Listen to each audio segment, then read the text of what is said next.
Hello and welcome to Authentic Traveling Podcast. I am your host, Abiosonia Ebenezer Marion. I am an investor in positive transformation through counseling, life coaching, speaking, and also writing books. Have you read my book yet? Inner Harmony, Resilience Beyond Chronic Stress and Burnout. This book is available on Amazon and also on my website, www.asebconsultancy.com. On this podcast, we talk about our mental health, emotional well-being, and also our holistic well-being in order for us to thrive authentically. This is a safe space for you to speak about soulful truth and talk about the things that will help you to come back to yourself and regain your self-awareness. Welcome to the Authentic Podcast once again. In this episode, I am going to be sharing a question that was sent in. It is a very, very interesting one. Very interesting one. So just listen and pay attention. He said, I'm a respected member of my society and church. And then one day we had a women convention. And in it of me sharing my story as part of my presentation to encourage young girls and young women in the congregation, I let slip that I had a child in my teenage years out of wedlock. To my utmost surprise, instead of being embraced or people, understanding the context of me sharing this, I was stripped up of all my titles and I was accused of setting bad examples to young ladies and to the people who look up to me. So today I want to ask, how can a church create a safe space for people to tell the truth being punished, without being punished for speaking as to what they did in the past? And also, what message are we sending to young people who are trying to make a confession? And could this be a threat to their healing pathway? Now, that is such an interesting question because the woman also highlighted the fact that even she was stripped of her title and accused of all sort of trying to encourage other people to do the same thing or make it to look presentable that it is okay and they are being covered by grace. Now, this is what happens when people are vulnerable in the wrong place. I am going to be dealing with vulnerability today because a lot of people do not know what that word means. They just throw it around. The first thing I'm going to say, I am so, so sorry that this happened to you. I am sorry that this happened to you, that you feel ridiculed, you feel like isolated, or you feel you are experiencing a kind of regret for even giving that example in the church. And now you've been stripped of all your title. I know a lot of people like to be known as one thing or the other, So I am sending you peace and love.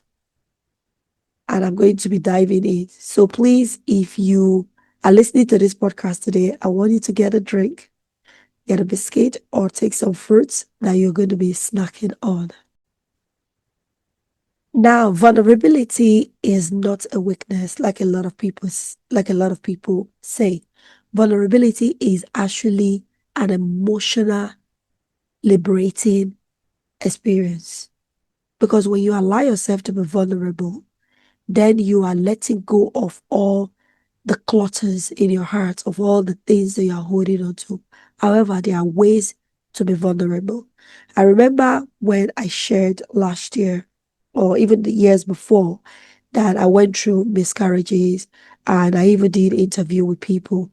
A lot of people, especially in the African context, find it a little bit out there that, yeah, they normalize it. People have miscarriages.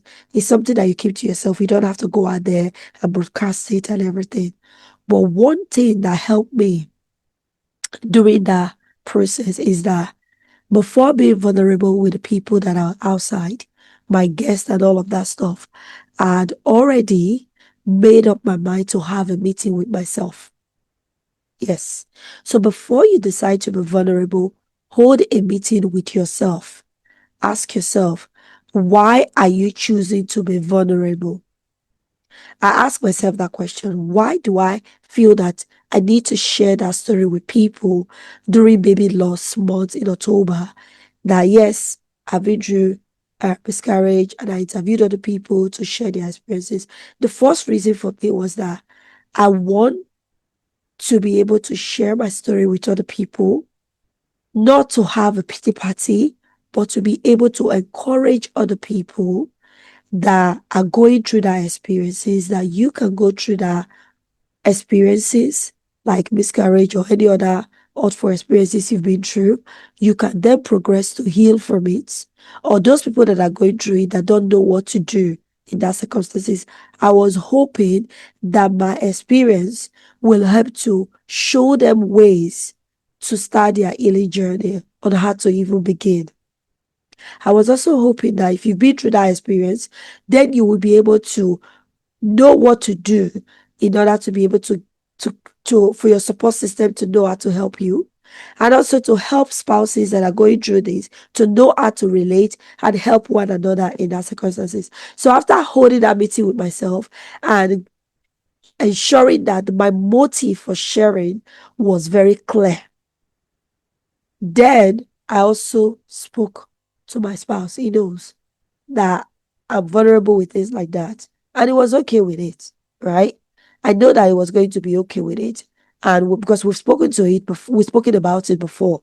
So he knows that it was not sharing for pity party. It was not sharing to let everybody know our business. No, it was sharing to ensure that other people learn from it, other people know how to heal from it, other people know what to do with it. And to support. That was my main motive. So you see, before you allow yourself to be vulnerable, you need to hold a meeting with yourself first. Hold a meeting with your stakeholders. So your spouse, hold a meeting with them, right? Because those are the people that are going to be affected. And depending on how big it is, you can also speak to your children as well that this is what has happened. I've spoken to to their dad or whichever case, maybe mom, and I'm also sharing with you in order for you to know, and this is the reason I'm doing what I'm doing. Once you get that sorted, it doesn't matter how other people handle the vulnerability is not going to affect you, because once you are holding that meeting with yourself to set your motive and also to be aware that other people might not take your vulnerability the way you take it. And you also settle in with yourself that you'll be okay with whatever repercussions your vulnerability brings up. Because there are people that when you share, even though you've settled with yourself, your motive, they will misconstrue your motive. You need to be okay with it, that it is fine. However people perceive it, however people receive it, that is their own cup of tea. You are doing this for this motive and you are fine with however other people decide to take it, and ensure that that is not going to be your cup of tea. That is not going to bother you. So when you have settled this within your mind and you have built up your emotional resilience enough to wither whatever repercussions out there that is going to be thrown at you, then you can go ahead to be vulnerable. So for this sister that thought that she was cool with everybody in the church and she was just sharing her story, she didn't know that people are going to then wear their holy halo all over their head and then start judging. She said she thought she was covered with the grace of God and people will understand that it was in her past and she's a new creation now. So these are the things that you need to talk about. Make sure you make peace with yourself and know why you are saying what you are saying, okay? Hello there. I just want to ask you a favor to subscribe, like, and share to your friends, your neighbor, your colleagues, your family, your friends, and everybody that you know. I'm really working hard to ensure that I bring useful and valuable information that will help you with your mental and emotional well-being so that you begin to thrive authentically. You know, a lot of us will feel we have to wait until something happens before we become reactive. But with this podcast, I am trying to give you information that will make you proactive so you don't even have anything to react to in the end because you are looking after yourself properly. So, what are you waiting for? If you have been listening, please like, share, comment on anything that resonates with you. This will help to drive our visibility. And also, if there is any other topic that we have discussed that has been a trigger or that you feel you need support with, please visit www.asebconsultancy.com. There is a 15 minutes free consultation link that you can click on right there and book to speak to one of our counselors. Thank you so much for helping to drive visibility to this platform. And also, if you have been listening on Apple, Spotify, Audible, and every other um, podcast platform there, please follow us and keep sharing. Thank you. Thank you so much. Back to the program now. Vulnerability is a strength. According to Dr. Brain Brown, he said, vulnerability is a birthplace of connection, creativity, and courage. Vulnerability help you with a lot of things. So, sister, hang in there. You have learned from this situation. If they strip your title as whether a woman leader or as a deaconess or a pastor or assistant pastor, it is fine. Those things are earthly titles. We are not going to take those titles to heaven. Our God do not love us more or love us less because of our title. Your children will not love you more or love you less because you are called you because of your title. Your spouse is not going to love you more or less because of your title. If they strip you of your title, you have to make peace with yourself and be okay with it. If not, you are going to be stuck in regretting. And when you are stuck in regretting, it's a very heavy load to carry on your back. Regret is a strong emotion to live with. It keeps you in bondage. So I would say, please be at peace with yourself. Make peace with yourself and then make peace with your spouse and your family members. The first thing is your priority is you. Make peace with yourself. You shared. Remember your motive as to why you shared. If they want to keep their title, then they keep their title. When we are vulnerable, it's also a moment for us to, it's also a revelatory moment whereby you begin to know and understand people around you. When things are perfect, you don't really know people around you. It is when things are not perfect, that is when you begin to know the people, the quality of people, or the type of people that are surrounding you. So it is very, very important that you give thanks to God that you know the kind of people that you're fellowshipping with. If you are still able to stay in that fellowship after all you have been through, then fine. If you are not able to stay with it, but you can move to another place. But before you make any decision, please make peace with yourself, forgive yourself, and also forgive them. I know that is a big ask. Forgive them. You have to forgive them. It is so important that you forgive them. Because it's not about them, it's about you. You have ended up liberating yourself from sharing that. And you do not know how many people that will be liberated from you sharing that story in the church that day. That is a testament that it doesn't matter the mistake that you have made, as long as you restitute, you evaluate, you're learning from your mistake, you can still turn back and move in the right direction and make a success of your life.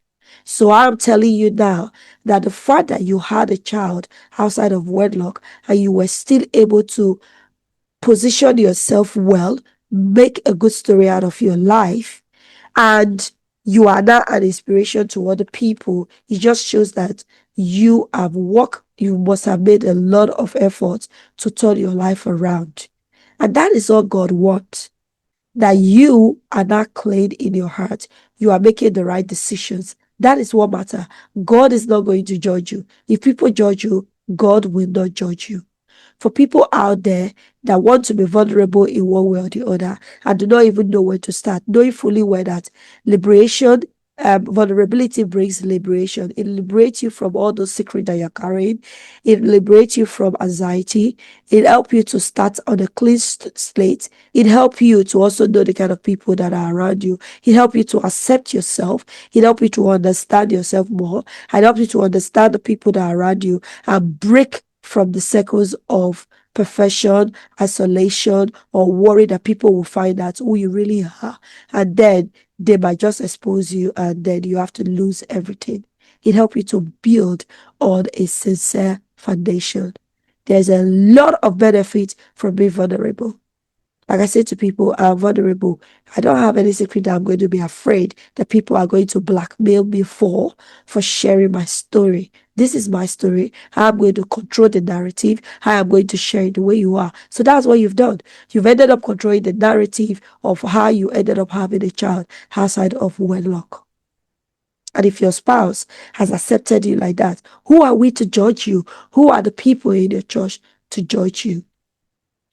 So before you become vulnerable, know that not everyone will respond to your vulnerability very well. Some will be very dismissive, just like they've done to the person that sent this message in.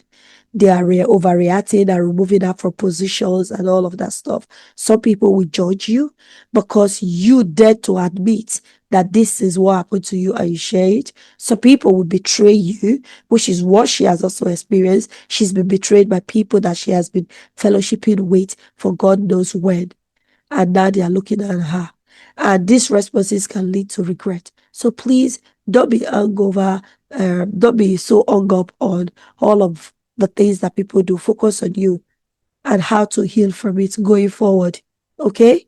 So remember, if you are deciding to be vulnerable, know that people will be dismissive, people will judge you, people will overreact, people will make you feel regret.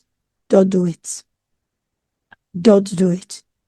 Choose your liberation over. It's like I'm repeating this over and over. Choose to liberate yourself.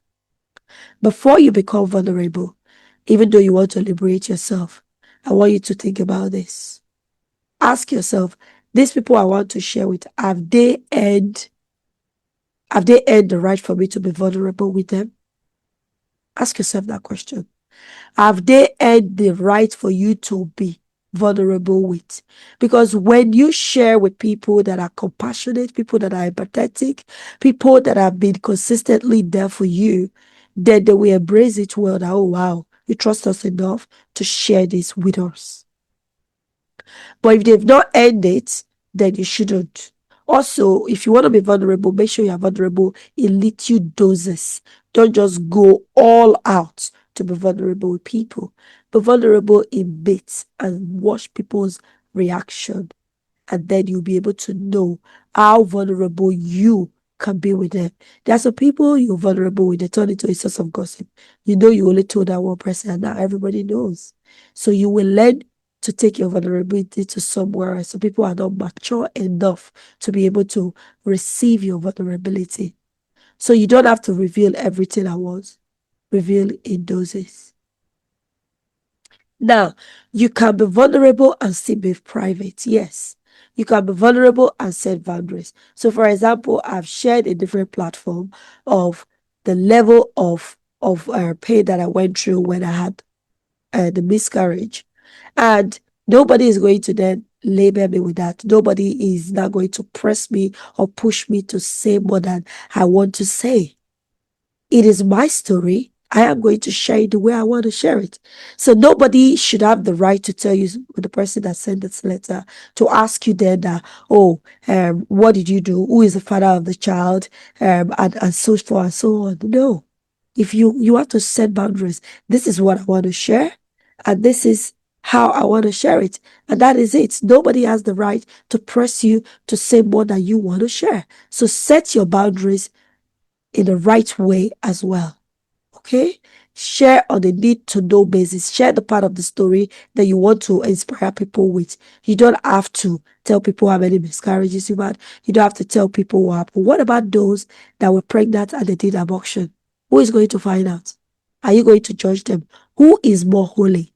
The person that decided that she has made a mistake, she's not going to use another mistake to cover another mistake. She's not going to use sin to cover another mistake. And then she has the evidence of wrong choices. And those that are covering it, that have made an abortion, you would never know, and you think they are more holy. So we have to be careful that we don't become judges out there. Also, be very, very sure that these people are ready for it. There are some people, they are not ready for that level of vulnerability. They are not ready because the context, they are too righteous, or the context that especially if there is a cultural nuances. So you need to be very, very aware that these people, are their mindset open enough? Do they have the same mindset as me for you to be able to open? So pause and ask yourself questions, how they will take it. Okay. And for those people that have been through vulnerability and you did not get the right answer and went wrong, like the sister that sent this message in, please acknowledge. These are the steps. It's about 4 A's. The first one is acknowledge. Acknowledge that you have made this vulnerability and you feel exposed. Acknowledge that you feel exposed and you felt misunderstood. Make peace with yourself. Then you need to then assess yourself. Was this the right space for me to share this story? If you feel like that was not the right place, or you feel like you did your assessment and you feel like those people needed to hear it so that there's no more mistakes like that, or we can mitigate against it, then it's fine. If you are fine with your assessment, then that's fine. If your assessments bring you to a place of whereby you are not regretting, you need to also let go of that regret. And know that, yeah, you made a mistake. We all made a mistake whereby you thought people were ready, but they are not ready. You need to affirm yourself that my truth is valid, even if others do not buy into my truth. Validate yourself by affirming. Affirm yourself that my truth is my truth. I made a mistake. I corrected my mistake, and I'm happy. And God is happy with me because you did not commit any further sin. Okay? So affirm yourself. Adjust as well. As this vulnerability has made you to understand the kind of people around you that are judging you, adjust yourself. Next time, mind what you share with them if you decide to stay in that fellowship. If you decide to move, adjust yourself accordingly. Protect your softness without hardening your heart.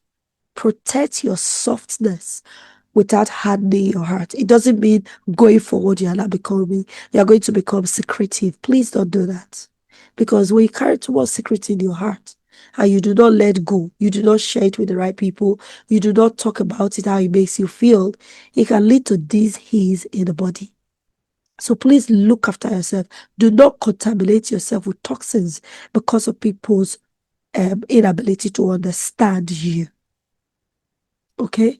Vulnerability is about being seen. It's not about it's about you seeing yourself. It's not about everybody seeing you. Right? It's about saying it to the right person. It's about liberating yourself. So I am urging you to please think about this things, acknowledge, assess, affirm yourself, and be happy with your decision, and then adjust accordingly. Nobody sits so high. Nobody is sinless. We are all saved by grace. We are all saved by grace. So we need to acknowledge it. When no one choose you, choose yourself. We don't have to build a society whereby we encourage and we celebrate lack of authenticity, where people are not authentic. They are packaging themselves. We start acknowledging them. We start celebrating them. And those that choose to be real are not welcome. And those that choose to be fake are welcome. We shouldn't build a society like that, where people have to choose between being real or between being welcome. I hope this helped you. If you have been vulnerable out there, remember what I said. Before you decide, have a meeting with yourself, have a meeting with your stakeholders, resolve your motive, be happy with your motive.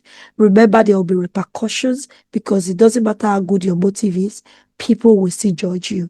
People will be dismissive. People will begin to react in ways that you can never even comprehend, you never even expected. Let go of emotions of regret, of anger, of shame. Let go of it.